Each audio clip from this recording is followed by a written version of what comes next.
Hey guys, hello. Adam Harrison, whoa, from Builder Guitars, and I'm here with you, the Cigar Guitar Builder. I'm having all sorts of problems with my camera mount today, but it's okay. Now, you don't need to see my ugly face.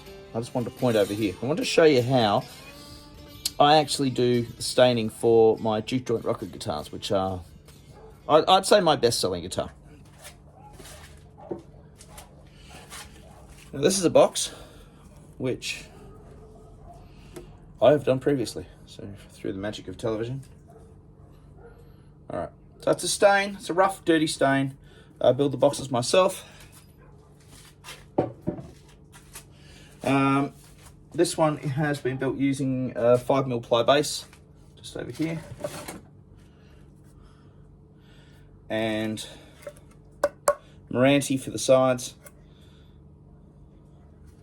So you got 2 centimeters, about 2 centimeters high, and oh, actually no, you don't. You got about 4 centimeters high. I'm getting all my numbers all mixed up, am I? Here we go. Yeah. So actually, with the base, it's about 5 centimeters in width up that way. So thick, 5 centimeters. Length on these have been about 29, but I'm actually going to after this one, I'm actually going to reduce them down a little bit. And I've got a 3mm top for this. Now, this one has been stained.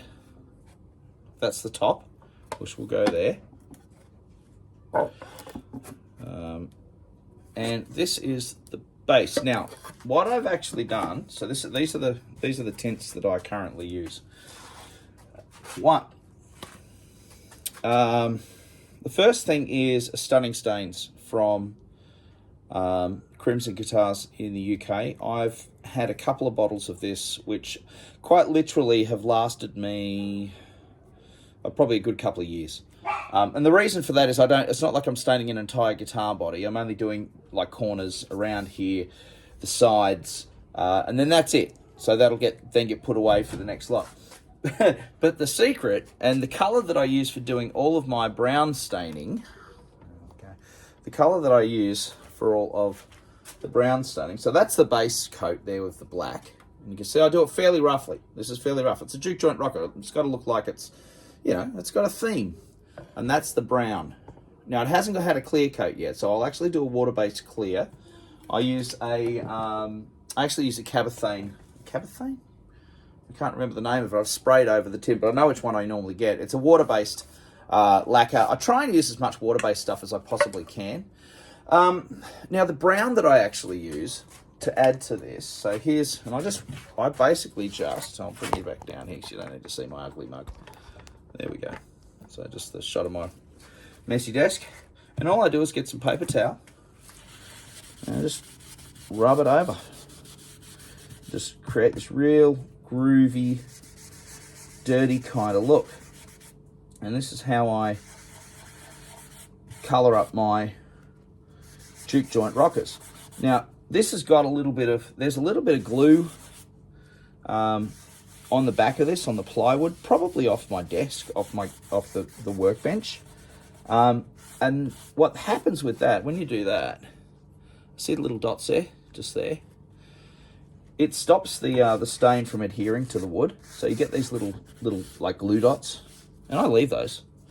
Because that's some real weathering. That's some, that's all part of the process. Little pencil marks every now and again. If I've been doing some measuring and there's a little pencil mark, I like to leave a bit of those. It just shows that human side.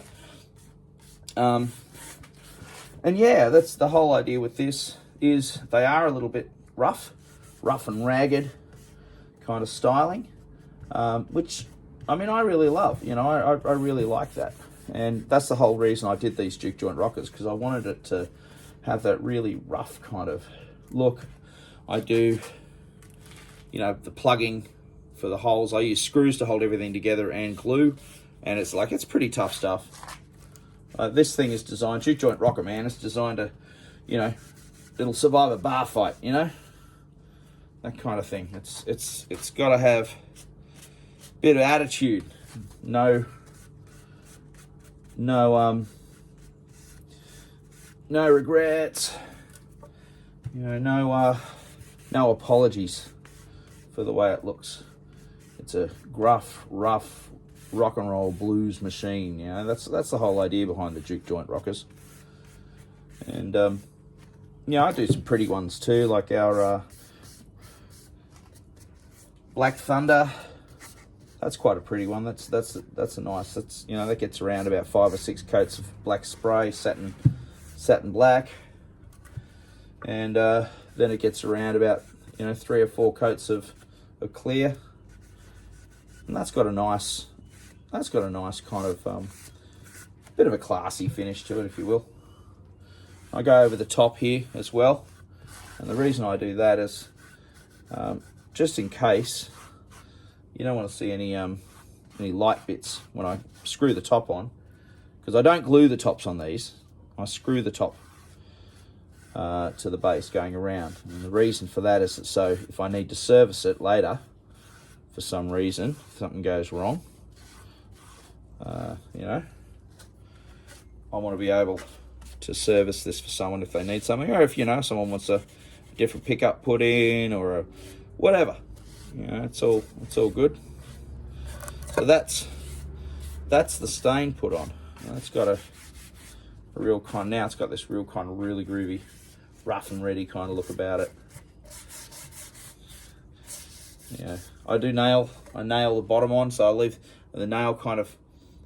You can see the nails there, the heads of the nails. I don't know if you can see that there, just going around there, but you can see the little heads of the little nails there, holding everything on.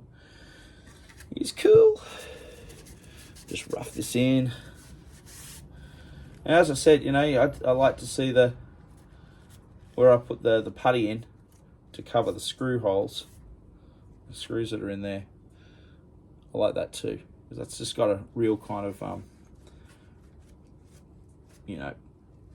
old Coke box, the old boxes that the Coca-Cola or used to get delivered in and stuff like that. So that's it. That's the secret to the. Not a secret anymore. Not much of a secret, is it really, if you talk about it? But that's kind of the look now. That's the Juke Joint Rocker. That's the base coat's done now. So I'm happy with that. And I'll leave these to dry. And then tomorrow after work, when I come home, I'll get out my water-based clear, and I'll give this a good couple of coats of water-based clear, and then she'll be ready to have the neck installed. And if you're watching this, Phil, this one's for you. So just giving you a little bit of a clue as to how your Juke Joint Rocker is coming together. All right, guys. Adam from Burble Guitars. You've been watching the Cigar Box Guitar Builder. Okay. So this I don't know whether I just mentioned it before, but this is a Bunnings. Not Bunnings. What the hell am I talking about? Aldi. I bought this. It's a floor stain, and I bought this from Aldi. I think it cost $20. And man, I've done my back stairs in this with this tin, and it's done hundreds of guitars, and it's still going. I've still got about a third or a quarter of a bucket left of this stuff, man. And I'm really hoping. What was this? Calisander or something like that. I can't see the name. It's on the top. But when Aldi do their floor stains again, Palisander. There he is, Palisander. That was the color, and I love that. I've always, every guitar I've done with this base coat has always been really, really cool. So, you do get funny colors and things like that from all sorts of weird places. And the stains, I love using those water-based stains. If you want to try some really cool water-based stains, try Crimson Guitars. They do some really, really cool stuff. And then this is my secret weapon. My good old Aldi floor stain. Yeah. All right, cool, guys. Adam Burble Guitars. Go and check us out at www.burbleguitars.com. Go and build something. Get messy. Get dirty. Yeah.